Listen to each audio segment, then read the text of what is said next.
ప్రాణాలను ధారపోసి ప్రగతి కొరకు మీరు ప్రజల గుండెలో పార్టీ ప్రతిష్ఠ పెంచారు.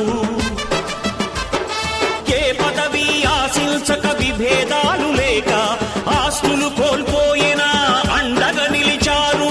లక్ష్య సాధనకు నిలిచిన లక్షలాది కుటుంబాల త్యాగంతో తేజరిల్లె తెలుగుదేశ పతాకం. మీ అందరి సహకారం, మీ అభిమానం పార్టీకే మూలధనం, తీర్చలేని రుణం. ఏనాడు నీ పరిపాలన మాకు వరం, నీ వల్లే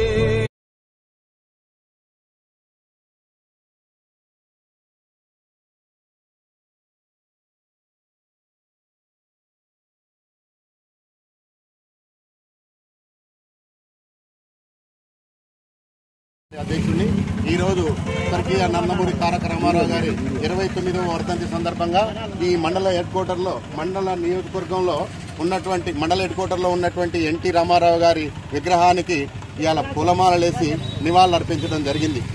ఈ సందర్భంగా స్వర్గీయ ఎన్టీ రామారావు గారి నుంచి స్మరించుకోవాల్సినటువంటి సందర్భం ఏర్పడదు కాబట్టి ఈరోజు మీతోటి స్మరించుకునేది ఏంటంటే, ఈ స్వర్గీయ ఎన్టీ రామారావు గారు అనేటువంటి వ్యక్తి ఆయన ఎక్కడో మారుమూల పల్లెలో పుట్టేసి ఒక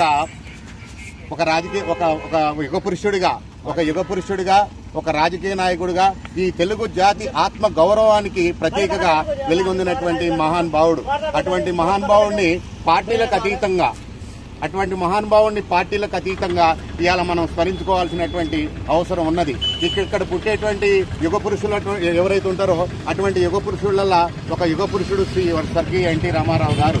తెలుగు జాతి యొక్క ఆత్మ గౌరవాన్ని క్షీణపరిచిన స్థితిలో, తెలుగు జాతి యొక్క ఆత్మ గౌరవాన్ని కించపరిచినటువంటి స్థితిలో ఈ ఆత్మ గౌరవాన్ని కాపాడటం కోసం ఆయన రాజకీయాలకు వచ్చినటువంటి వ్యక్తి.